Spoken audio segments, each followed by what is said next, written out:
Hello, my friend. Welcome to the Sleepy Archive. How was your day today? Before your eyes get too heavy, if you'd like to support this peaceful space, liking the video and subscribing would mean the world to me. Sweet dreams. Where tonight we make a significant turn. We leave behind the philosophers and rhetoricians of the Roman world and enter the world of early Christianity, a world of fallen angels, Gnostic mysteries, and the Book of Enoch. A world in which 200 angels descended from heaven, married mortal women, and taught humanity the arts of magic, botany, metallurgy, and, most perniciously of all, writing, in which Philo of Alexandria reconciled Greek philosophy with the Torah and managed, with considerable ingenuity, to find Plato hiding inside Moses, and in which the Gnostics constructed some of the most elaborate cosmologies in the history of human speculation, complete with 7 planetary archons, magical diagrams, and a lion-faced power called Ialdabaoth. Lynn Thorndike surveys it all with characteristic patience. Let's begin. We now turn back chronologically to the point from which we started in our survey of classical science and magic in order to trace the development of Christian thought in regard to the same subjects. How far did Christianity break with ancient science and superstition? To what extent did it borrow from them? It has often been remarked that as a new religion comes to prevail in a society, the old rites are discredited and prohibited as magic. The faith and ceremonies of the majority, performed publicly, are called religion. The discarded cult, now practiced only privately and covertly by a minority, is stigmatized as magic and contrary to the general good. Thus we shall hear Christian writers condemn the pagan oracles and auguries as arts of divination, and classify the ancient gods as demons of the same sort as those invoked in the magic arts. Conversely, when a new religion is being introduced, is as yet regarded as a foreign faith, and is still only the private worship of a minority, the majority regard it as outlandish magic. And this we shall find illustrated by the accusations of sorcery and magic heaped upon Jesus by the Jews, and upon the Jews and the early Christians by a world long accustomed to pagan rites. The same bandying back and forth of the charge of magic occurred between Muhammad and the Meccans. It is perhaps generally assumed that the men of the Middle Ages were widely read in and deeply influenced by the fathers of the early church. But at least for our subject, this influence has hardly been treated either broadly or in detail. Indeed, the predilection of the humanists of the 15th and 16th centuries for anything written in Greek and their aversion to medieval Latin has too long operated as a bar to the study of medieval literature in general. And scholars who have edited or studied the Greek, Syriac, and other ancient texts connected with early Christianity have perhaps too often neglected the Latin versions preserved in medieval manuscripts, or, while treasuring up every hint that Photius lets fall, have failed to note the citations and allusions in medieval Latin encyclopedists. Yet it is often the case that the manuscripts containing the Latin versions are of earlier date than those which seem to preserve the Greek original text. There is so much repetition and resemblance between the numerous Christian writers in Greek and Latin of the Roman Empire that I have, even less than in the case of their classical contemporaries, attempted a complete presentation of them. But, while not intending to omit any account of the first importance in the history of magic or experimental science, have aimed to make a selection of representative persons and typical passages. At the same time, in the case of those authors and works which are discussed, the aim is to present their thought in sufficiently specific detail to enable the reader to estimate for himself their scientific or superstitious character and their relations to classical thought on the one hand and medieval thought on the other. Before we treat of Christian writings themselves, it is essential to notice some related lines of thought and groups of writings which either preceded or accompanied the development of Christian thought and literature, and which either influenced even Orthodox thought powerfully or illustrate foreign elements, aberrations, side currents, and undertows which nonetheless cannot be disregarded in tracing the main current of Christian belief. We therefore shall successively treat of the literature extant under the name of Enoch, of the works of Philo Judaeus, of the doctrines of the Gnostics, of the Christian Apocrypha, of the Pseudo-Clementines and Simon Magus, and of the Confession of Cyprian and some similar stories. We shall then make Origen's reply to Celsus, in which the conflict of classical and Christian conceptions is well illustrated, our point of departure in an examination of the attitude of the early fathers towards magic and science. Succeeding chapters will treat of the attitude toward magic of other fathers before Augustine, of Christianity and natural science, as shown in Basil's Hexameron, Epiphanius Panarion, and the Physiologus Asterisk, and of Augustine himself. A final chapter on the fusion of paganism and Christianity in the 4th and 5th centuries will terminate this second division of our investigation, and also serve as a supplement to the preceding division and an introduction to the third book on the early Middle Ages. Our arrangement is thus in part topical rather than strictly chronological. The dates of many authors and works are too dubious. There is too much of the apocryphal and interpolated, and we have to rely too much upon later writers for the views of earlier ones, to make a strictly or even primarily chronological arrangement either advisable or feasible. The Book of Enoch, Enoch's reputation as an astrologer in the Middle Ages, date and influence of the literature ascribed to Enoch, angels governing the universe, stars and angels. The fallen angels teach men magic and other arts, the stars as sinners, effect of sin upon nature, celestial phenomena, mountains and metals, strange animals. In collections of medieval manuscripts there often is found a treatise on 15 stars, 15 herbs, 15 stones, and 15 figures engraved upon them, which is attributed sometimes to Hermes, presumably Trismegistus, and sometimes to Enoch, the patriarch who walked with God and was not. Indeed, in the prologue to a Hermetic work on astrology in a medieval manuscript, we are told that Enoch and the first of the 3 Hermeses or Mercuries are identical. This treatise probably has no direct relation to the Book of Enoch, which we shall discuss in this chapter, and which was composed in the pre-Christian period.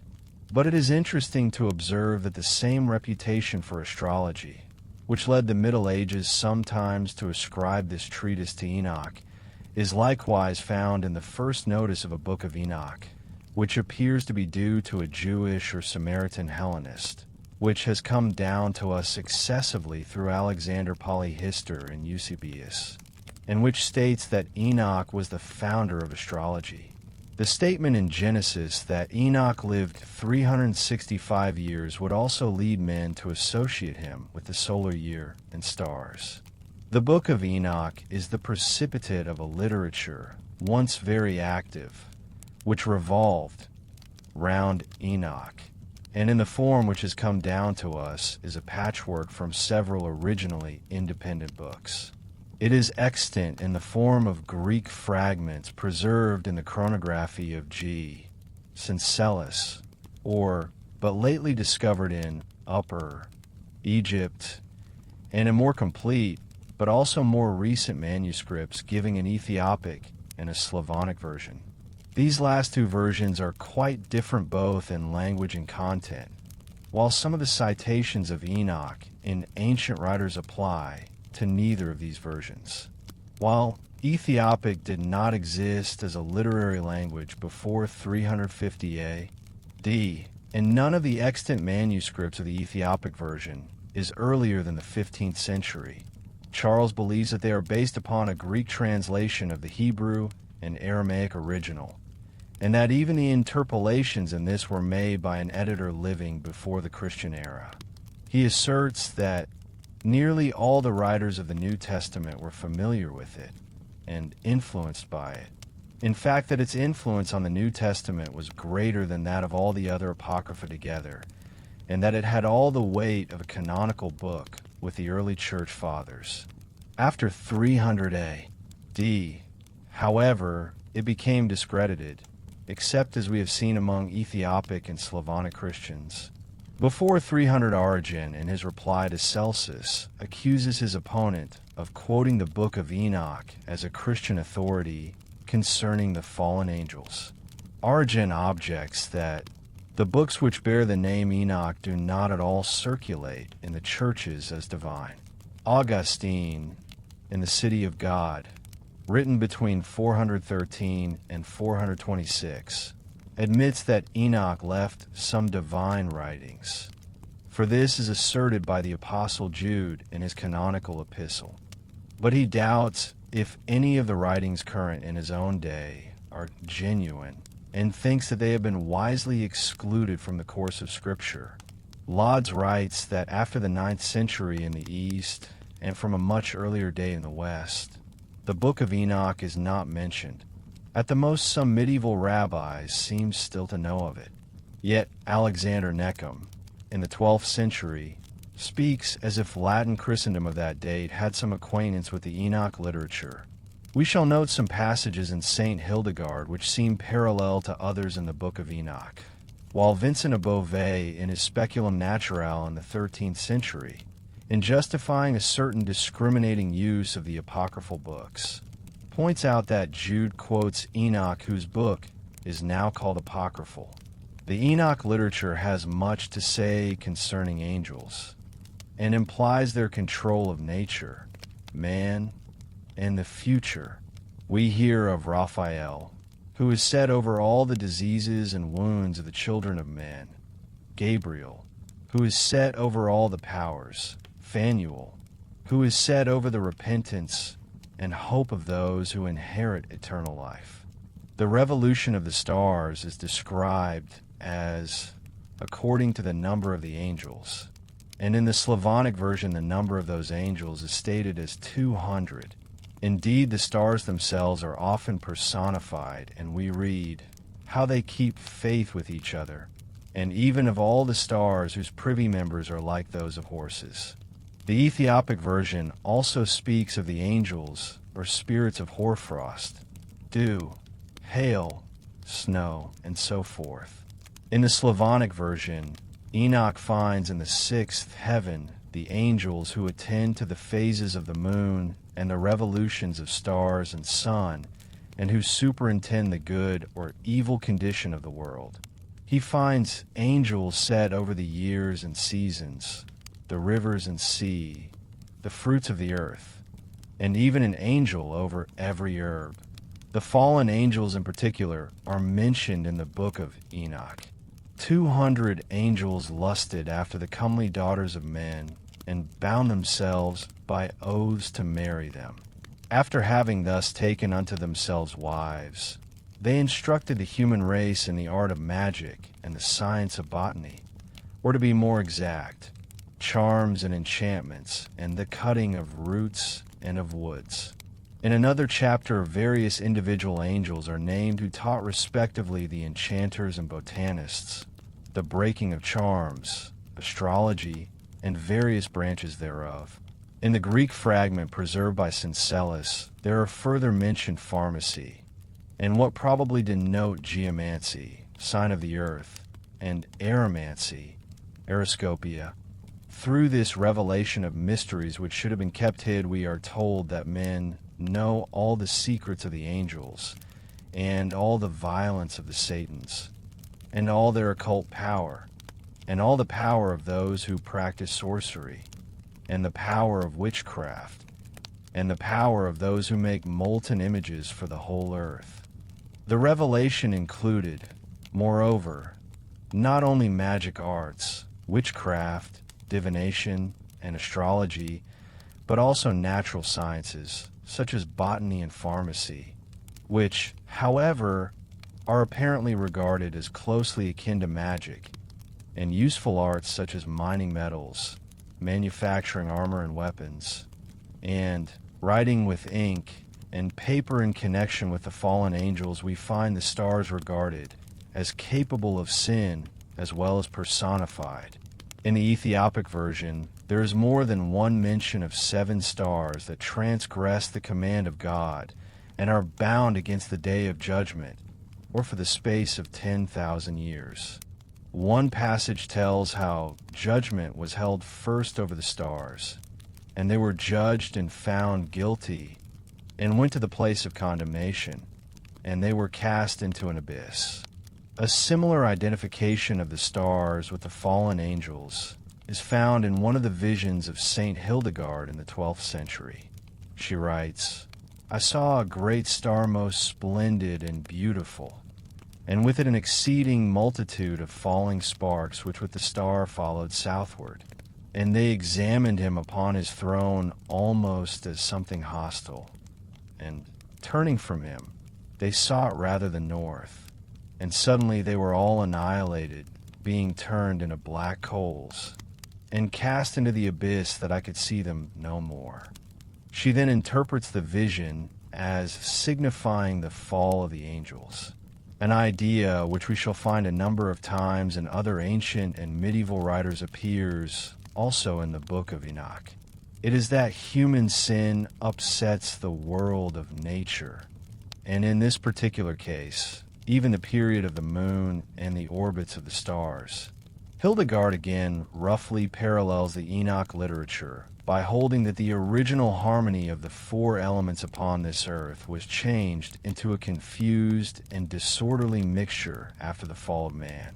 Celestial phenomena, the natural world, although intimately associated with the spiritual world and hardly distinguished from it in the Enoch literature, receives considerable attention, and much of the discussion in both the Ethiopic and Slavonic versions is of scientific rather than ethical or apocalyptic character.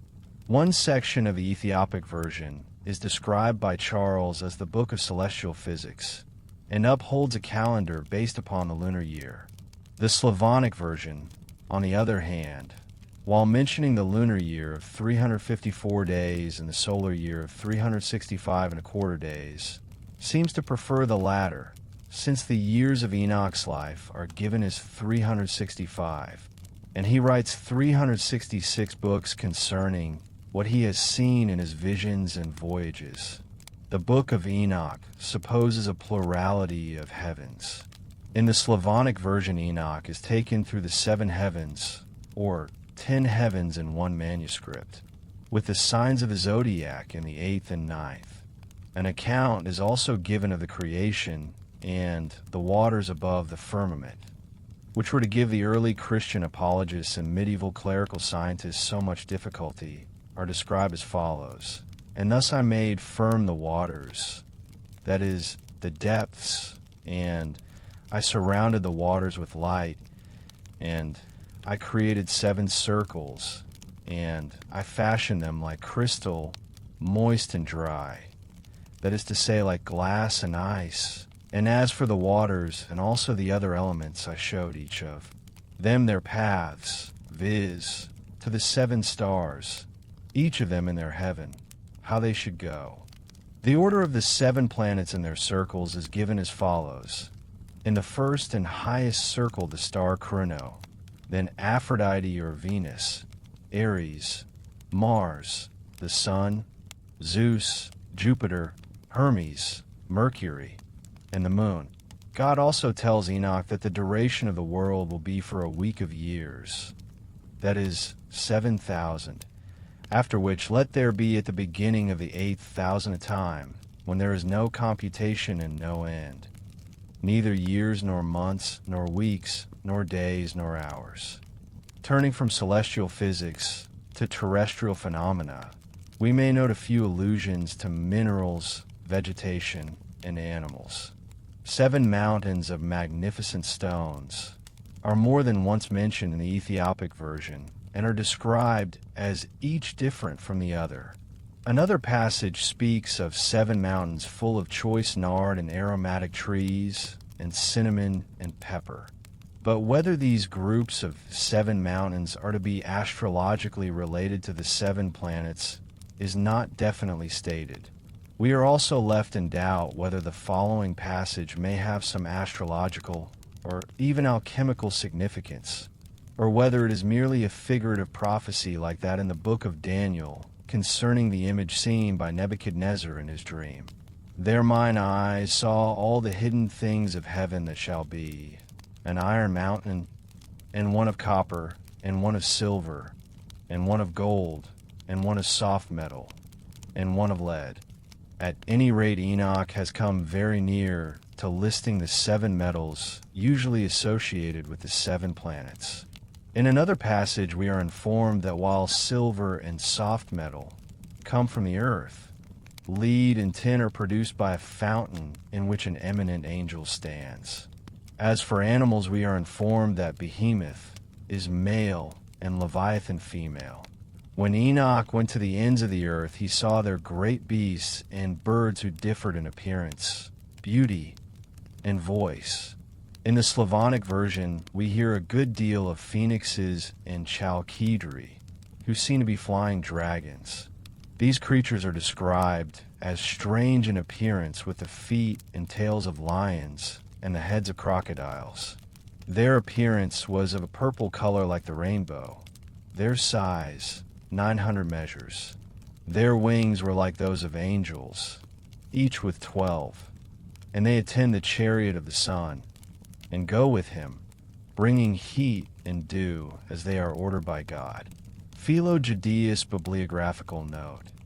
Philo, the mediator between Hellenistic and Jewish Christian thought. His influence upon the Middle Ages was indirect, good and bad magic. Stars not gods nor first causes, but rational and virtuous animals, and God's viceroys over inferiors. They do not cause evil, but it is possible to predict the future from their motions. Jewish astrology, perfection of the number 7, and of 50, also of 4 and 6, spirits of the air, interpretation of dreams, politics are akin to magic, a thought repeated by Moses Maimonides and Albertus Magnus. But since every city in which laws are properly established has a regular constitution, it became necessary for this citizen of the world to adopt the same constitution as that which prevailed in the universal world. And this constitution is the right reason of nature. On creation, cap. 50. There probably is no other man who marks so well the fusion of Hellenic and Hebrew ideas and the transition from them to Christian thought as Philo Judaeus. He flourished at Alexandria in the first years of our era. The exact dates both of his birth and of his death are uncertain, and speaks of himself as an old man at the time of his participation in the embassy of Jews to the Emperor Gaius or Caligula in 40 AD. He repeats the doctrines of the Greek philosophers and anticipates much that the Church Fathers discuss. Before the Neoplatonists, he regards matter as the source of all evil and feels the necessity of mediators, angels or demons, between God and man. Before the medieval revival of Aristotle and natural philosophy, he tries to reconcile the Mosaic account of creation with belief in a world soul, and monotheism with astrology. Before the rise of Christian monasticism, he describes in his treatise on the contemplative life an ascetic community of therapeuti at Lake Merotis. After Pythagoras, he enlarges upon the mystic significance of numbers. After Plato, he repeats the conception of an ideal city of God which was to gain such a hold upon Christian imagination. After the Stoics, he proclaims the doctrine of the law of nature, holds that the institution of human slavery is absolutely contrary to it, and writes a treatise to prove that every virtuous man is free, and that to be virtuous is to live in conformity to nature. He had previously written another treatise designed to show that every wicked man was a slave, and he held a theory which were met in the Enoch literature and shall meet again in a number of subsequent writers, that sin was punished naturally by forces of nature such as floods and thunderbolts. He did not originate the practice of allegorical interpretation of the Bible, but he is our first great extant example thereof. He even went so far as to regard the tree of life and the story of the serpent tempting Eve as purely symbolical, an attitude which found little favor with Christian writers. His effort by means of the allegorical method to find in the books of the Pentateuch all the attractive concepts and theories which he had learned from the Greeks became later in the Christian apologists an assertion that Plato and Pythagoras had borrowed their doctrines from Abraham and Moses. His doctrine of the Logos had a powerful influence upon the writers of the New Testament and the theology of the early church. Yet Philo affirms that no more perfect good than philosophy exists in human life, and in both literary style and erudition he is a Hellene to his very fingertips. The recent tendency, seen especially in German scholarship, to deny the writers of the Roman Empire any capacity for original thought and to trace back their ideas to unextant authors of a supposedly much more productive Hellenistic age has perhaps been carried too far. But if we may not regard Philo as a great originator, and it is evident that he borrowed many of his ideas, he was at any rate a great transmitter of thought, a mediator after his own heart between Jews and Greeks, and between them both and the Christian writers to come. Standing at the close of the Hellenistic age and at the opening of the Roman period, he occupies in the history of speculative and theological thought an analogous position to that of Pliny the Elder in the history of natural science, gathering up the lore of the past, perhaps improving it with some additions of his own, and exercising a profound influence upon the age to come. Philo's medieval influence, however, was probably more indirect than Pliny's and passed itself on through yet other mediators to the more remote times.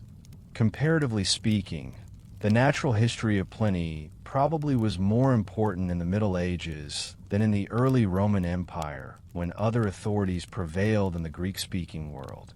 Philo's influence, on the other hand, must soon be transmitted through Christian, and then again through Latin, mediums. This is indicated by the fact that today many of his works are wholly lost or extant only in fragments or in Armenian versions, and that we have no sure information as to the order in which they were composed. But his initial force is none the less of the greatest moment, and seems amply sufficient to justify us in selecting his writings as one of our starting points. The extent to which one is apt to find in the writings of Philo passages which are forerunners of the statements of subsequent writers may be illustrated by the familiar story of King Canute and the tide. Philo, in his work on dreams, speaks of the custom of the Germans of charging the incoming tide with their drawn swords. But what especially concern us are Philo's statements concerning magic, astrology, the stars, the perfection and power of numbers, demons, and the interpretation of dreams. Philo draws a distinction between magic in the good and bad sense. The former and true magical art is the lore of learned Persians called magi who investigate nature more minutely and deeply than is usual and explain divine virtues clearly. The latter magic is a spurious imitation of the other, practiced by quacks and impostors, old wives and slaves, who by means of incantations and the like procedure profess to change men from love to hatred or vice versa, and who deceive unsuspecting persons and waste whole families away by degrees and without making any noise. It is to this adulterated and evil magic that Philo again refers when he likens political life to Joseph's coat of many colors, stained with the blood of wars, and in which a very little truth is mixed up with a great deal of sophistry akin to that of the augurs, ventriloquists, sorcerers, jugglers, and enchanters, from whose treacherous arts it is very difficult to escape. This distinction between a magic of the wise and of nature and that of vulgar impostors is one which we shall find in many subsequent writers, although it was not recognized by Pliny. Philo also antecedes numerous Christian commentators upon the Book of Numbers in considering the vexed question whether Balaam was an evil enchanter and diviner. or a divine prophet, or whether he combined magic and prophecy, and thus indicated that the former art is not evil, but has divine approval. Philo's conclusion is the more usual one, that Balaam was a celebrated diviner and magician, and that it is impossible that holy inspiration should be combined with magic, but that in the particular case of his blessing Israel, the spirit of divine prophecy took possession of him and drove all his artificial system of cunning divination out of his soul. Philo has considerably more to say upon the subject of astrology than upon that of magic. He was especially concerned to deny that the stars were first causes or independent gods. He chided the Chaldean adepts in genethliology for recognizing no other god than the universe, and no other causes than those apparent to the senses, and for regarding fate and necessity as gods, and the periodical revolutions of the heavenly bodies as the cause of all good and evil. Philo more than once exhorts the reader to follow Abraham's example in leaving Chaldea and the science of genethliology and coming to Charon to a comprehension of the true nature of God. He agreed with Moses that the stars should not be worshipped, and that they had been created by God, and more than that, not created until the fourth day, in order that it might be perfectly clear to men that they were not the primary causes of things. Philo, nevertheless, despite his attack on the Chaldeans, believed in much which we should call astrological. The stars, although not independent gods, are nevertheless divine images of surpassing beauty and possess divine natures, although they are not incorporeal beings. Philo distinguishes between the stars, men, and other animals as follows. The beasts are capable of neither virtue nor vice. Human beings are capable of both. The stars are intelligent animals, but incapable of any evil and wholly virtuous. They were native-born citizens of the world long before its first human citizen had been naturalized. God, moreover, did not postpone their creation until the fourth day, because superiors are subject to inferiors. On the contrary, they are the viceroys of the Father of all, and in the vast city of this universe the ruling class is made up of the planets and fixed stars, and the subject class consists of all the natures beneath the moon. A relation of natural sympathy exists between the different parts of the universe, and all things upon the earth are dependent upon the stars. They do not cause evil, but it is possible to predict the future from their motions. Philo, of course, will not admit that evil is caused either by the virtuous stars or by God working through them. As has been said, he attributed evil to matter or to the natural changes of the elements, drawing a line between God and nature in much the fashion of the Church Fathers later. But he granted that before now some men have conjecturally predicted disturbances and commotions of the earth from the revolutions of the heavenly bodies, and innumerable other events which have turned out most exactly true. Philo's interest in astronomy and astrology is further suggested by his interpretation of the 11 stars of Joseph's dream as referring to the signs of the zodiac, Joseph himself making the 12th, and by his interpreting the latter in Jacob's dream, which stretched between earth and heaven, as referring to the air, into which earth's evaporations dissolve, while the moon is not pure ether like the other stars, but itself contains some air. This accounts, Philo thinks, for the spots upon the moon, an explanation which I do not remember having met in subsequent writers. Josephus and the Jews in general of Philo's time were equally devoted to astrology, according to Munter, who says, only their astrology was subordinated to theism. The one God always appeared as the master of the host of heaven, but they regarded the stars as living divine beings and powers of heaven. In the Talmud, later we read that the hour of Abraham's birth was announced by the stars, and that he feared from his observations of the constellations that he would go childless. Munter also gives examples of the belief of the rabbis and the influence of the stars upon the destiny of the Jewish people and upon the fate of individual men, and of their belief that a star would announce the coming of the Messiah. From Philo's astrology, it is an easy step to his frequent reveries concerning the perfection and mystic significance of certain numbers, a train of thought which was continued by many of the Church Fathers, and is also found in various pagan writers of the Roman Empire. Thomas Brown, in his inquiry into vulgar errors, was inclined to hold Philo even more responsible than Pythagoras or Plato for the dissemination of such doctrines. Philo himself recognizes the close connection between astrology and number mysticism when, after affirming the dependence of all earthly things upon the heavenly bodies, he adds, "It is in heaven, too, that the ratio of the number 7 began." Philo doubts if it is possible to express adequately the glories of the number 7, but he feels that he ought at least to attempt it, and devotes a dozen chapters of his treatise on the creation of the world to it, to say nothing of other passages.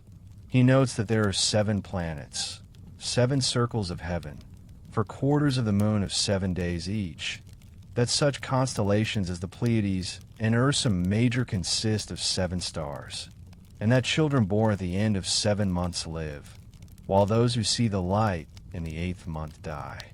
In diseases, the 7th is a critical day. Also, there are either 7 ages of man's life, as Hippocrates says, or, in accordance with Solon's lines, man's 80 years and 10 may be subdivided into 10 periods of 7 years each. The lyre of 7 strings corresponds to the 7 planets, and in speech there are 7 vowels. There are 7 divisions of the head, eyes, ears, nostrils, and mouth, 7 divisions of the body, 7 kinds of motion, 7 things seen, and even the senses are 7 rather than 5 if we add the vocal and generative organs. Philo's ideal sect, the Therapeutae, are wont to assemble as a prelude to their greatest feast at the end of 7 weeks, venerating not only the simple week of 7 days, but also its multiplied power. But the chief festival itself occurs on the 50th day, the most holy and natural of numbers, being compounded of the power of the right-angled triangle, which is the principle of the origination and condition of the whole. The numbers 4 and 6, however, yield little to 7 and 50 in the matter of perfection. It was the 4th day that God chose for the creation of the heavenly bodies, and he did not need 6 days for the entire work of creation, but it was fitting that that perfect work should be accomplished in a perfect number of days. 6 is the product of the first female number, 2, and the first male number, 3. Indeed, the first 3 numbers, 1, 2, and 3, whether added or multiplied, give 6. As for 4, there are that many elements and seasons. It is the only number produced by the same number, 2, whether added to itself or multiplied by itself. It is the first square, and as such the emblem of justice and equality. It also represents the cube or solid, as the number 1 stands for a point, 2 for a line, and 3 for a surface. Furthermore, 4 is the source of the all-perfect decade, since 1 and 2 and 3 and 4 make 10. At this we begin to suspect, and with considerable justification, as the writings of other devotees of the philosophy of numbers would show, that the number of perfect numbers is legion. We may not, however, follow Philo much farther on this topic. Suffice it to add that he finds the 5th day fitting for the creation of animals possessed of 5 senses, while he divides the 10 plagues of Egypt into 3 dealing with the more solid elements, earth and water, and performed by Aaron, 3 dealing with air and fire which were entrusted to Moses. The 7th was committed to both Aaron and Moses, while the other 3 God reserved for himself. Philo believed in a world of spirits, both the angels of the Jews and the demons of the Greeks. When God said, "Let us make man," Philo believed that he was addressing those assistant spirits who should be held responsible for the viciousness to which man alone of all creation is liable. Of the divine rational natures, Philo regarded some as incorporeal, others like the stars as possessed of bodies. He also believed that there were spirits in the air as well as afar off in heaven. He could not see why the air should not be inhabited when there were stars in the ether and fish in the sea as well as other animals upon land. Indeed, he argued that it would be absurd that the element which was essential for the vitality even of land and aquatic animals should have no living beings of its own. That these spirits of the air must be invisible did not trouble him, since the human soul is also invisible. Of Philo's 5 books on dreams, only 2 are extant. They suffice to show, however, that he accepted the art of divination from dreams. Of dreams he distinguished 3 varieties: those direct from God, which require no interpretation; those in which the dreamer's mind moves in unison with the world's soul, and which are neither entirely clear nor yet very obscure. An instance is Jacob's vision of the latter.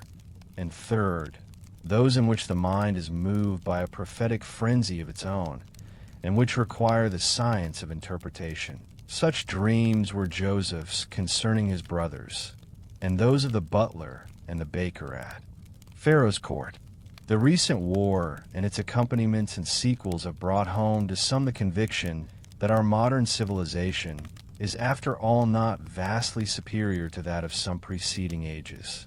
To those who still imagine that because modern science has freed us from much past superstition concerning nature, we are therefore free from political fakirs, from social absurdities, and from fallacious procedure and reasoning in many departments of life, the reading may be recommended of a passage in Philo's treatise on dreams, in which he classifies the art of politics along with that of magic. He compares Joseph's coat of many colors to the much variegated web of political affairs, where along with the smallest possible portion of truth, falsehoods of every shade of plausibility are interwoven. And he compares politicians and statesmen to augurs, ventriloquists and sorcerers, men skillful in juggling and in incantations and in tricks of all kinds, from whose treacherous arts it is very difficult to escape. He adds that Moses very naturally represented Joseph's coat as blood-stained, since all statecraft is tainted with wars and bloodshed. 12 centuries later, we find Philo's association of politicians with magicians repeated by his compatriot Moses Maimonides in the More Nevicum, or Guide for the Perplexed, a work which appeared almost immediately in Latin translation, and from which this very passage is cited by Albertus Magnus in his discussion of divination by dreams. There are some men, says Albert, in whom the intellect is abundant and active and clear.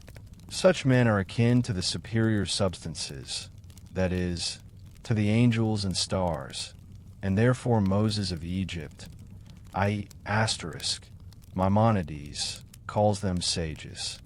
But there are others who, according to Albert, confound true wisdom with sophistry and are content with mere probabilities and imaginations, and are at home in rhetorical and civil matters. Maimonides, however, described this class a little differently, saying that in them the imaginative faculty is preponderant and the rational faculty imperfect, whence arises the sect of politicians, of legislators, of diviners, of enchanters, of dreamers, and of prestidigitors who work marvels by strange cunning and occult arts. The Gnostics' difficulty in defining Gnosticism, magic and astrology in Gnosticism, Simon Magus as a Gnostic, Simon's Helen, the number 30 and the moon, Ophites and Scythians, a magical diagram, employment of names and formulae, 7 metals and planets, magic of Simon's followers, magic of Marcus in the Eucharist, Other magic and occult lore: Marcus. Name and number magic. The magic vowels. Magic of Carpocrates. The Abraxas and the number 365. Astrology of Basilides. The Book of Helcasi.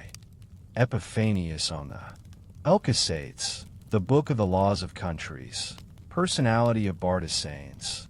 Sin possible for men, angels, and stars.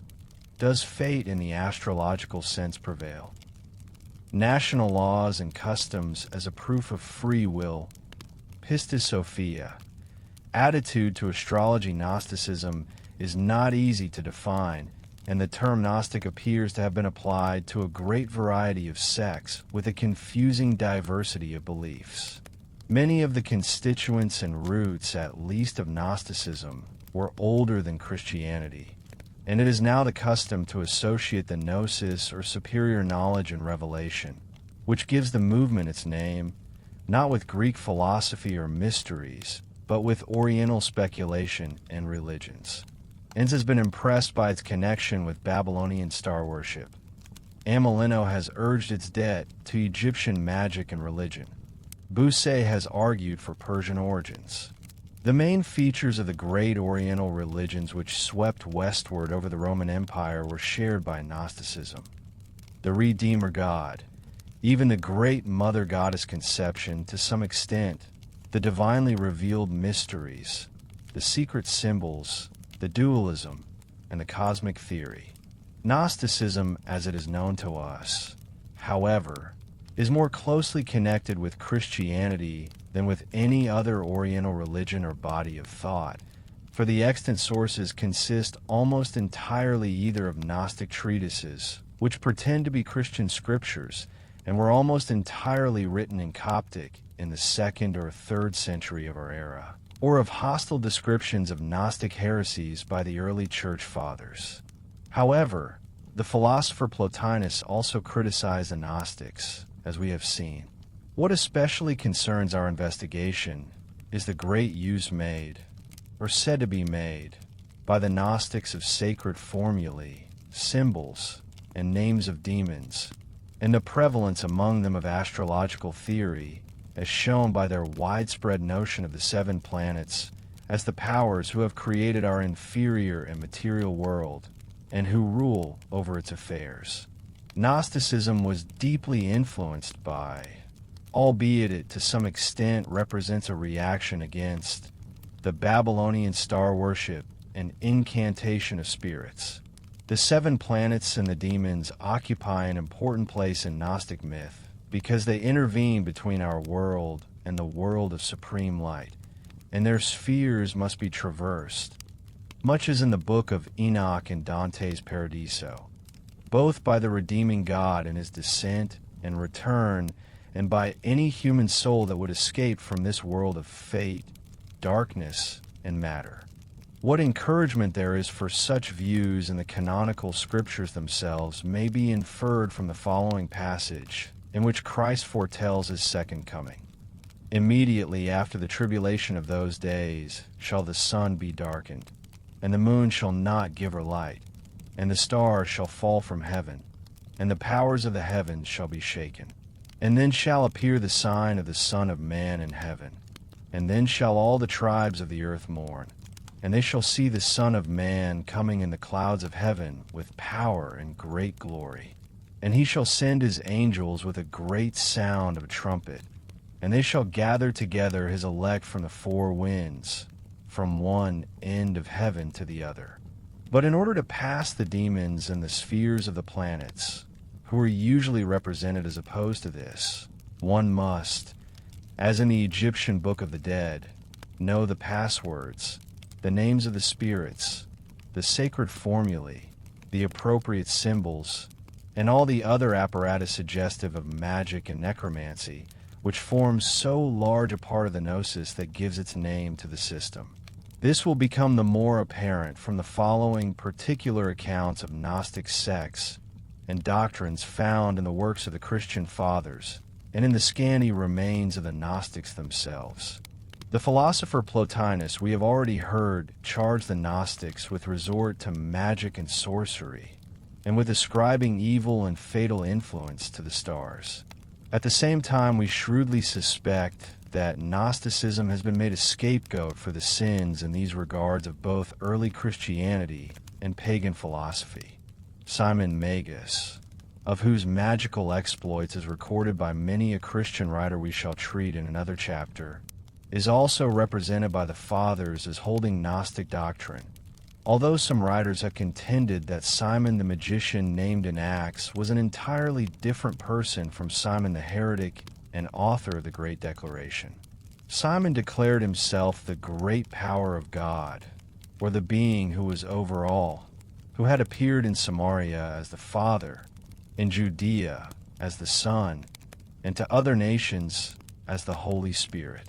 In the Pseudo-Clementina, Simon is represented as arguing against Peter in characteristically Gnostic style that he who framed the world is not the highest God, but that the highest God is another who alone is good, and who has remained unknown up to this time. According to Epiphanius, Simon claimed to have descended from heaven through the planetary spheres and spirits in the manner of the Gnostic Redeemer. He is quoted as saying, "But in each heaven I changed my form in accordance with the form of those who were in each heaven, that I might escape the notice of my angelic powers, and come down to the thought, who is none other than she who is likewise called Prounican and the Holy Spirit." Epiphanius further informs us that Simon believed in a plurality of heavens, assigned certain powers to each firmament and heaven, and applied barbaric names to these spirits or cosmic forces. Nor, adds Epiphanius, can anyone be saved unless he learns this mystic lore and offers such sacrifices to the Father of all through these archons and authorities. The Fathers tell us that Simon went about with a woman called Helena or Helen, who Justin Martyr says had formerly been a prostitute. Simon is said to have called her the mother of all, through whom God had created the angels and eons, who in their turn had formed the world and men. These cosmic powers had then, however, cast her down to earth, where she had been confined in various successive human and animal bodies. She seems to have obtained her name of Helen from the fact that it was for her that the Trojan War had been fought, an event which Simon seems to have subjected to much allegorical interpretation. He also spoke of Helen as the lost sheep, whom he, the great power, had descended from heaven to release from the bonds of the flesh. She was that thought or Holy Spirit which we have heard him say he came down to recover. Simon's Helen also corresponds to Pistis Sophia, who in the extant Gnostic work named after her descends through the 12 eons, deceived by a lion-faced power whom they have formed to mislead her, and then reascends by the aid of Jesus or the true light. It seems fairly evident that the Fathers have taken literally and travestied by a scandalous application to an actual woman a beautiful Gnostic myth or allegory concerning the human soul. At the same time, Simon's Helen reminds us of Jesus' relations with the woman taken in adultery, the woman of Samaria, and Mary Magdalene. Mary Magdalene, it may be noted, in the Gnostic writing, Pistis Sophia, takes a role superior to the 12 disciples, a fact of which Peter complains to his Lord more than once. But Simon's Helen was that spirit of truth which lies latent in the human mind, and which he endeavored to release by means of the philosophy, astrology, and magic of his time. May modern scientific method prove more successful in setting the prisoner free? We find in the Pseudo-Clementines other details concerning Simon and Helen, which bring out the astrological side of Gnosticism. We are told that John the Baptist had 30 disciples, a number suggestive of the days of the moon, and also of the 30 eons of the Gnostics, of whom we elsewhere hear a great deal. But the revolution of the moon does not occupy 30 full days, so that we are not surprised to learn that one of these disciples was a woman, and furthermore, that she was the very Helen of whom we have been speaking. At least, she is so called in the homilies of the Pseudo-Clement. In recognition, she is actually called Luna, or the moon. After the death of John the Baptist, Simon, by his magic power, supplanted Dositheus as leader of the 30, and then fell in love with Luna, and went about with her, proclaiming that she was wisdom or truth, brought down from the highest heavens to this world. The number 30 is again associated with Simon and Dositheus in a curiously insistent, although apparently unconscious, manner by Origen, who in one passage of his reply to Celsus, written in the first half of the 3rd century, expresses doubt whether 30 followers of Simon, the Samaritan magician, can be found in all the world, and in a second passage, while asserting that Simonians are found nowhere throughout the world, adds, out of the followers of Dositheus, there are now not more than 30 in all. Similar to Simon's account of the heavens and of his descent through them were the teachings of the Ophites and Scythians who, according to Irenaeus, held that Christ descended through the 7 heavens, having assumed the likeness of their sons, and gradually emptied them of their power. These heretics also represented the heavens, potentates, powers, angels, and creators as sitting in their proper order in heaven, according to their generation, and as invisibly ruling over things celestial and terrestrial. All ruling spirits were not invisible. However, since the Ophites and Scythians identified with the 7 planets their holy hebdomad, consisting of Ialdabaoth, Sabaoth, Adonos, or Adonai, Eloius, Orius, and Astamphius, names often employed in the Greek magical papyri, in medieval incantations, and in the Jewish Kabbalah. The Ophites and Scythians further asserted that when the serpent was cast down into the lower world by the Father, he begot 6 sons who, with himself, constitute a group of 7 corresponding, and in contrast to the holy hebdomad which surround the Father. They are the 7 mundane demons who are ever hostile to humanity. The Scythians, of course, took their name from Seth, son of Adam, who in the Middle Ages was regarded sometimes, like Enoch, as the especial recipient of divine revelation and as the author of sacred books. The historian Josephus states in his Jewish Antiquities that Seth and his descendants discovered the art of astronomy, and that one of the 2 pillars on which they recorded their findings was still extant in his time, the 1st century. Under the caption, Sethian Tablets of Curses, Wunsch has published some magical imprecations scratched on lead tablets between 390 and 420 AD at Rome. 8 revelations ascribed to Adam and Seth are also extant in Armenian. In Origen's reply to Celsus is described a mystic diagram with details redolent of magic and astrological necromancy, which Celsus had laid to the charge of Christians generally, but which Origen declares is probably the product of the very insignificant sect called Ophites. Origen himself has seen this diagram or won something like it, and assures his readers that we know the depth of these unhallowed mysteries, but he declares that he has never met anybody anywhere who put any faith in this diagram.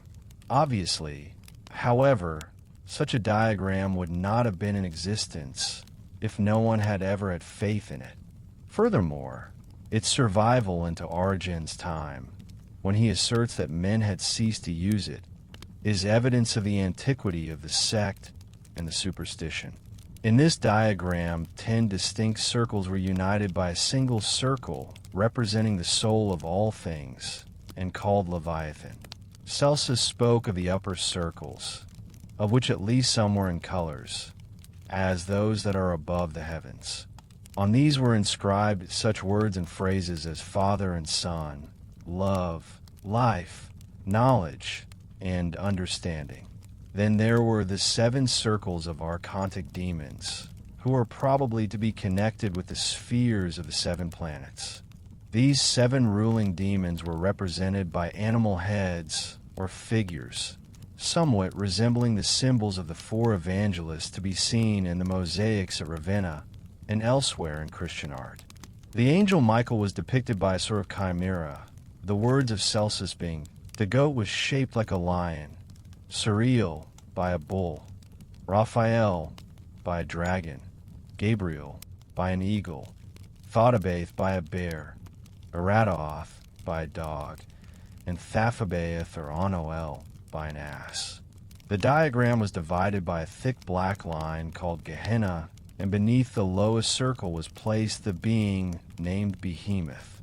There was also a square pattern with inscriptions concerning the gates of paradise, a flaming circle with a flaming sword as its diameter guarding the tree of knowledge and of life, a barrier inscribed in the shape of a hatchet, and a rhomboid with the words, the foresight of wisdom. Celsus further mentioned a seal with which the Father impresses the Son, who says, I have been anointed with white ointment from the tree of life, and 7 angels who contend with the 7 ruling demons for the soul of the dying body. Origen further informs us of the forms of salutation to each ruling spirit employed by those sorcerers, as they pass through the fence of wickedness, or the gate to the realm of each spirit. The names of the spirits are now given as Ialdabaoth, who is the lion-like archon, and with whom the planet Saturn is in sympathy, Io or Jah, Sabaoth, Adonias, Astaphius, Aloeus or Eloeus, and Horius. The following is an example of the salutations or invocations addressed to these spirits. Thou, O second Ao, who shinest by night, who art the ruler of the secret mysteries of Son and Father, first Prince of Death, and portion of the innocent, bearing now thine own beard as symbol, I am ready to pass through thy realm, having strengthened him who is born of thee by the living word. Grace be with me. Father, let be with me. Origen also states that the makers of this diagram have borrowed from magic the names Ialdabaoth, Astaphius, and Horius, while the other 4 are names of God drawn from the Hebrew Scriptures. It is worth noting that immediately before this account of the diagram Celsus had described similar Persian mysteries of Mithras, in which 7 heavens through which the soul has to pass were arranged in an ascending scale like a ladder. Each successive heaven was entered by a gate of a metal corresponding to the planet in question, lead for Saturn, tin for Venus, copper for Jupiter, iron for Mercury, a mixed metal for Mars, silver for the Moon, and gold for the Sun. This association of metals and planets became a common feature of medieval alchemy. At the same time, the passage is said to be our chief literary source for the mysteries of Mithras. The Simonians, according to Irenaeus, were as addicted to magic as their founder had been, employing exorcisms and incantations, love philters and enchantments, familiar spirits and dream senders, and whatever other curious arts may be resorted to or eagerly employed by them. Menander, the immediate successor of Simon in Samaria, was a perfect adept in the practice of magic, and taught that by means of it one could overcome the angels who had created this world. In a treatise on rebaptism, falsely ascribed to Cyprian, but very likely contemporary with him, it is stated that the Simonians regard their baptism as superior to that of Orthodox Christians, because when they descend into the water, fire appears upon its surface. The writer thinks that this is done by some trick, or that there is some natural explanation of it, or that they merely imagine that they see a flame on the water, or that it is the work of some evil one and of magic power. Epiphanius states that Simon employed such obscene substances as semen and menstruum in his magic, but this seems to be a slander, at least against Gnosticism, since in a passage of the Gnostic Book of the Savior, adjoined to the Pistis Sophia, Thomas asks Jesus what shall be the punishment of men who eat semen maris et menstruum femini, mixed with lentils, saying as they do so, we believe in Esau and Jacob. and is told that this is the worst of sins and that the souls of those committing it will be absolutely blotted out. Next is Simon Magus. Marcus was the Gnostic and heretic most notorious as a practitioner of the magic arts. As Irenaeus states at the close of the 2nd century, and Hippolytus and Epiphanius repeat in the 3rd and 4th centuries respectively.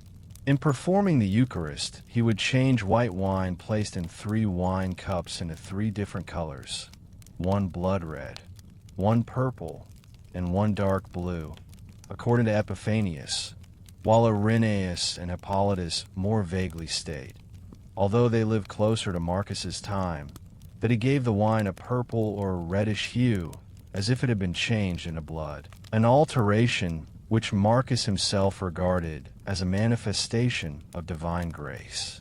Epiphanius attributes the change to an incantation muttered by Marcus while pretending to perform the Eucharist.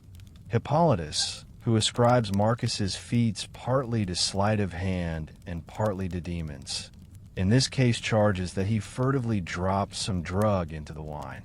Marcus was also accustomed to fill a large cup from a smaller one so that it would overflow, a marvel which Hippolytus again tries to account for by stating that very many drugs, when mingled in this way with liquid substances, temporarily increase their volume, especially when diluted in wine. Irenaeus, who is quoted verbatim by Epiphanius, further states that Marcus had a familiar demon by whose aid he was able to prophesy, and that he pretended to confer this gift upon others. He also accuses Marcus of seducing women by means of philters and love potions which he compounded.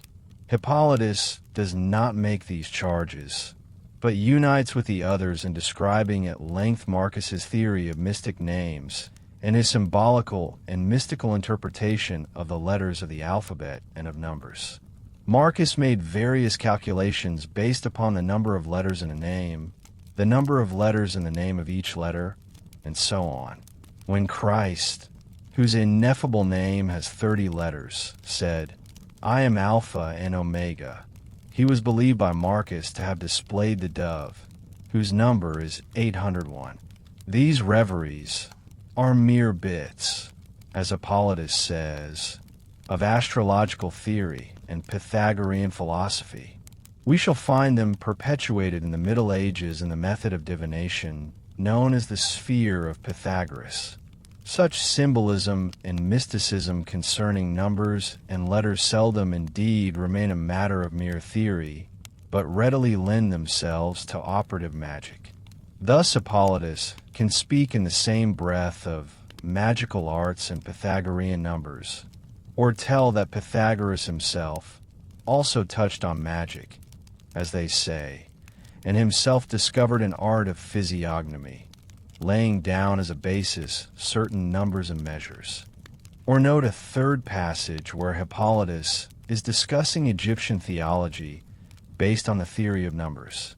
After treating of the monad, duad, and enneads, of the 4 elements and pairs, of the 360 parts of the circle, of ascending and beneficent and masculine names, which end in odd numbers, and of feminine and malicious and descending names which terminate in even numbers, Hippolytus continues, "Moreover, they assert that they have calculated the word, deity.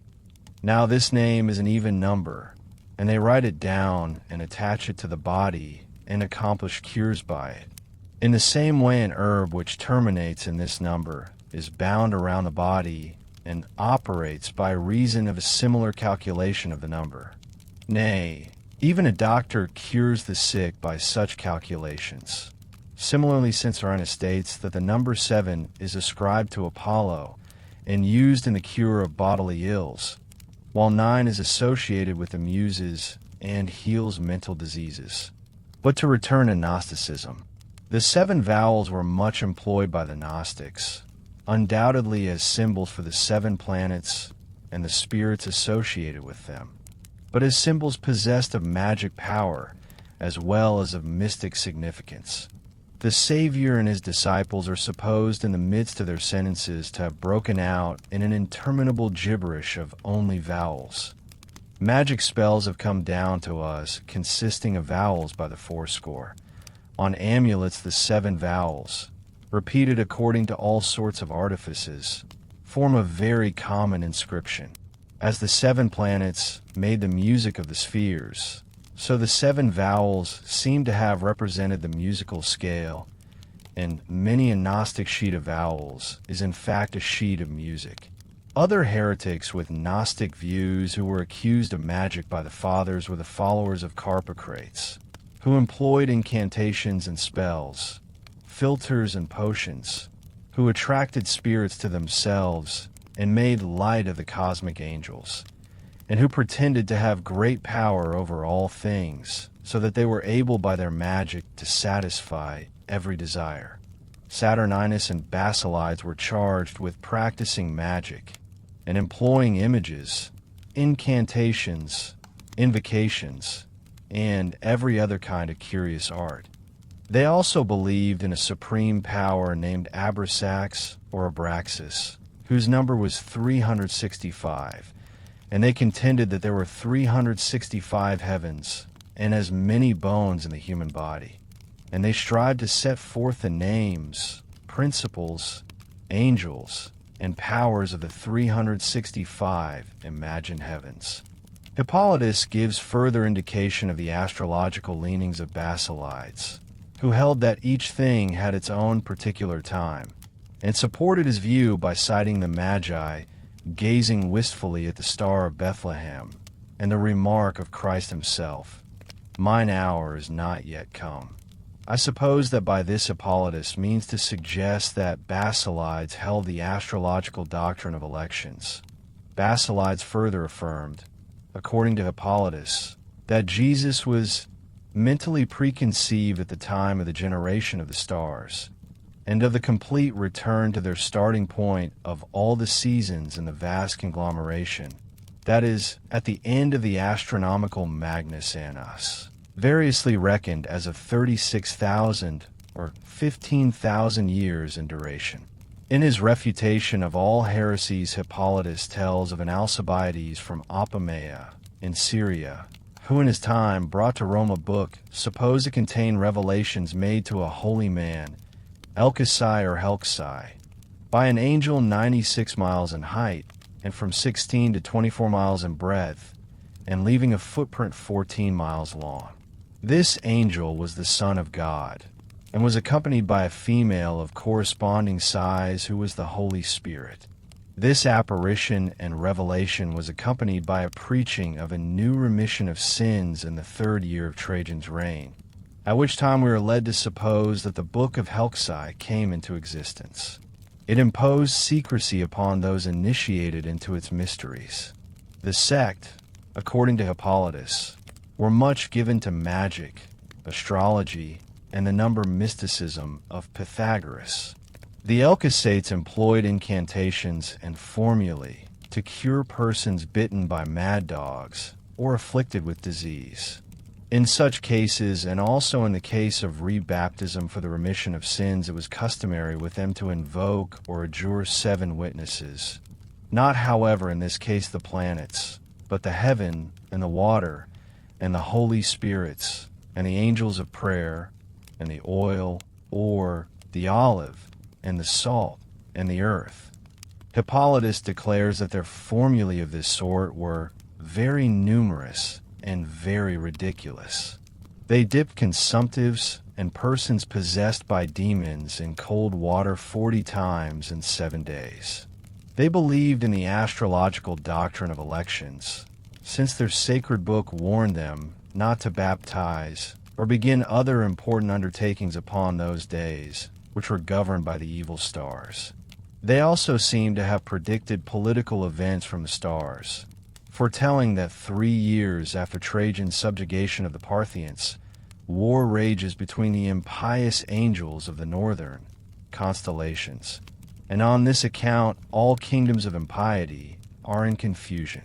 In the next century, Epiphanius adds 1 or 2 further details to Hippolytus' account of the Elkosates. Besides the list of 7 witnesses already given, he mentions another slightly different one: salt, water, earth, wheat, heaven, ether, and wind.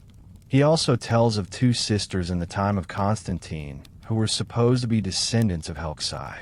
One of them was still alive, the last Epiphanius knew, and crowds followed this which to collect the dust of her footprints or her spittle to use in curing diseases. We possess an important document for the attitude of early Christianity and Gnosticism towards astrology in the Dialogue Concerning Fate, or the Book of the Laws of Countries of Bardesanes, or Bardaisan. The complete Syriac text is extant. There is a long and somewhat modified extract adopted from it in the Latin recognitions of Clement, and briefer fragments in the Greek Fathers.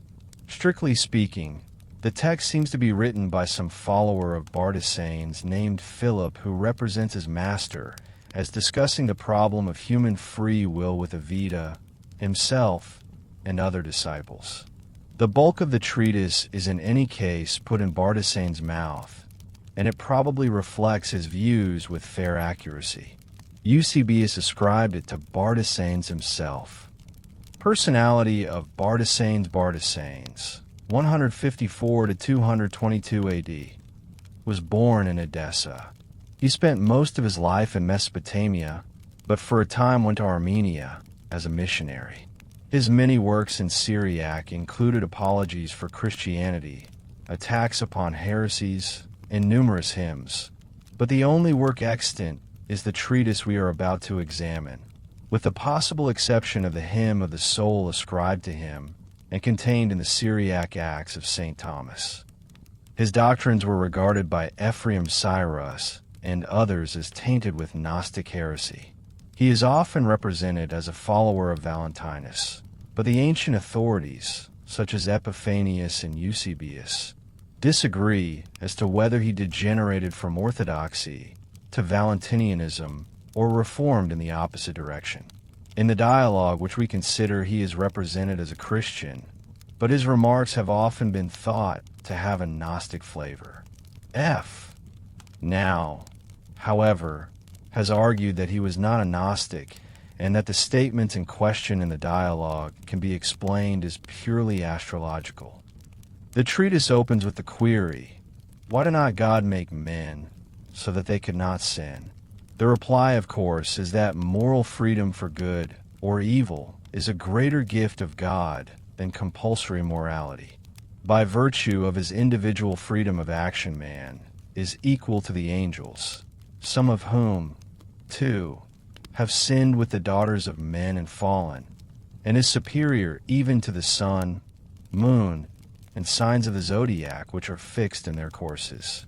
The stars, however, as in the Book of Enoch, are not absolutely destitute of all freedom, and will be held responsible at the day of judgment. Presently some of them are called evil. Does fate in the astrological sense prevail? After some discussion whether man does wrong from his nature, the treatise turns to the question, how far are men controlled by fate? That is, by the power of the 7 planets in accordance with the doctrine of the Chaldeans, which is the term here usually employed for astrologers. Some men attack astrology as a lying invention, and hold that the human will is free, and that such evils as man cannot avoid are due to chance or to divine punishment, but not to the stars. Between these extremes, Bardesanes takes middle ground. He believes that there is such a force in the stars, whom he refers to as potentates and governors, as the fate of which the astrologers speak, but that this fate evidently does not rule everything, since it is itself established by the one God who imposed upon the stars and elements that motion and conformity with which intelligences undergo change when they descend to the soul, and souls undergo change when they descend to bodies, a statement which appears to have a Gnostic flavor. This fate, furthermore, is limited by nature on the one hand and human free will on the other hand. The vital processes and periods which are common to all men, such as birth, generation, childbearing, eating, drinking, old age, and death, Bardesanes regards as governed by nature. The body, he says, is neither hindered nor helped by fate in the several acts it performs, a view which most astrologers would probably not accept. On the contrary, in Bardesanes' opinion, wealth and honors, power and subjection, sickness and health, are controlled by fate, which often disturbs the regular course of nature. This is because in Genesis, or the nativity, the stars, some of which work with and some against nature, are in conflict. In short, some stars are good and some are evil. If nature is thus often upset by the stars, fate in its turn may be resisted and overpowered by man's exercise of will. This assertion Bardesanes proceeds to prove by the argument which has given to the dialogue the title, The Book of the Laws of the Countries, and which we find much repeated in subsequent writers. Briefly, it is that in various nations certain laws are enforced upon, or customs observed by all the people alike regardless of their diverse individual horoscopes. In illustration of this are listed various prohibitions and practices fondly supposed by Bardesanes and his audience to characterize the Series, Brahmins, Persians, Geli, Bactrians, Arabs, Britons, Parthians, Amazons, and other peoples. Savage tribes are mentioned, among whom there are no artists, bankers, perfumers, musicians, and poets to fit the nativities decreed by the constellations for certain times. Bardesanes is aware of the astrological theory of 7 zones or climes, by which the science of individual horoscopes is corrected and modified, but he contends that there are many different laws in each of these zones, and would be, even if the number were raised to 12 according to the number of the signs, or to 36 after the decans. He also contends that men retain their laws or customs when they migrate to other climes, and adduces the fidelity of Jews and Christians to the commandments of their respective religions as a further illustration of the triumph of free will over the stars. He concedes, however, as before, that in every country and in every nation there are rich and poor, and rulers and subjects, and people in health, and those who are sick, each one according as fate and his nativity have affected him. Incidentally to the foregoing discussion, it is affirmed that the astrology of Egypt and that of the Chaldeans in Babylon are identical. At the close of the treatise is appended a note stating that Bardesanes estimated the duration of the world at 6,000 years on the basis of 60 as the least number of years in which the 7 planets complete an even number of revolutions. If the work ascribed to Bardesanes is not certainly Gnostic, the Pistis Sophia is, and we turn next to it, and first of all to its attitude towards astrology. This treatise is extant in a Coptic codex of the 5th or 6th century. The Greek original text was probably written in the second half of the 3rd century. It gives the revelations made by Jesus to his disciples after he had ascended to heaven and returned again to them. When he ascended through the heavens, he changed the fatal influence of the lords of the spheres and made the planets turn to the right for 6 months of the year, whereas before they had faced the left continually. In a long passage near the close of the Pistis Sophia proper, Jesus asserts the absolute control of human destiny hitherto by the rulers of the fate, and describes how they fashion the new soul, control the process of generation and of the formation of the child in the womb, and decree every event of life down to the day and manner of death. Only by the Gnostic key to the mysteries can one escape their control. In the following Book of the Savior, moreover, even the finding of this key is subjected to astral control, since a constellation is described under which all souls descending to this world will be just and good and will discover the mysteries of light. Magic condemned. The Pistis Sophia assumes the usual attitude of condemnation of magic so-called. Among the evils which Jesus warns his followers to renounce are superstition and invocations and drugs or magic potions. One object of his reducing by 1/3 the power of the lords of the spheres when he ascended through the heavens was that men might not henceforth invoke them by magic rites for evil purposes.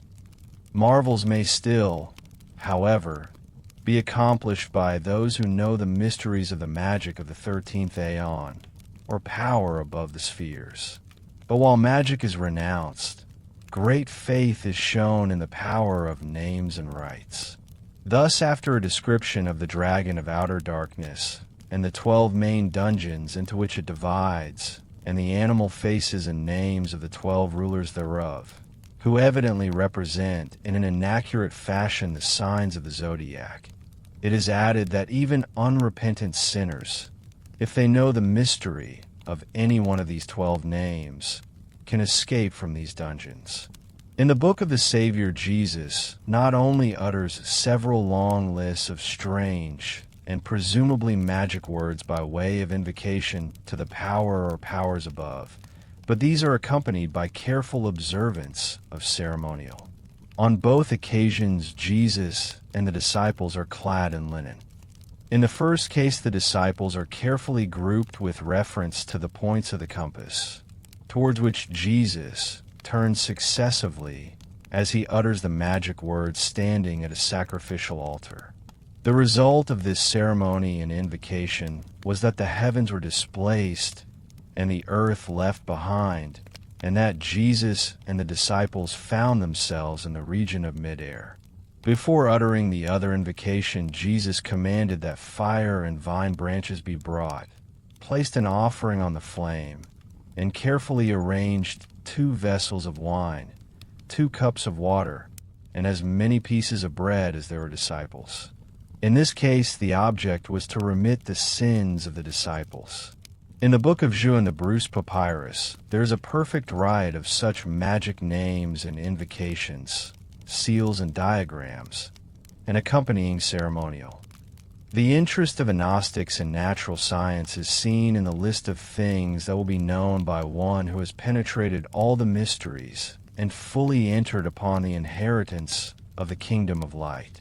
Not only will he understand why there is light and darkness, and why sin and vice exist in life and death, but also why there are reptiles and wild beasts, and why they shall be destroyed, why there are birds and beasts of burden, why there are gems and precious metals, why there are brass, iron and steel, lead, glass, wax, herbs, waters, and why the wild denizens of the sea. Why there are 4 points of the compass, why demons and men, why heat and cold, stars, winds and clouds, frost, snow, planets, eons, decans, and so on and so forth. Gnostic gems and astrology. King has shown that many of the so-called Gnostic gems are purely astrological talismans, and that only a very small minority amidst their multitude present any traces of the influence of Christian doctrines. Many are for medicinal or magical purposes rather than of a religious character. And so we rest at the edge of the early Christian world, a world in which the boundaries between religion, philosophy, and magic were not merely blurred, but actively contested on every side. The Gnostics built their systems. The Church Fathers argued against them. And the angels, meanwhile, had apparently been teaching humanity to right since before the flood. Thank you for joining us for all 5 episodes of this series. May the accumulated weight of 13 centuries of human thought carry you gently into the deepest of sleeps. Good night, and thank you for listening to the Sleepy Archive.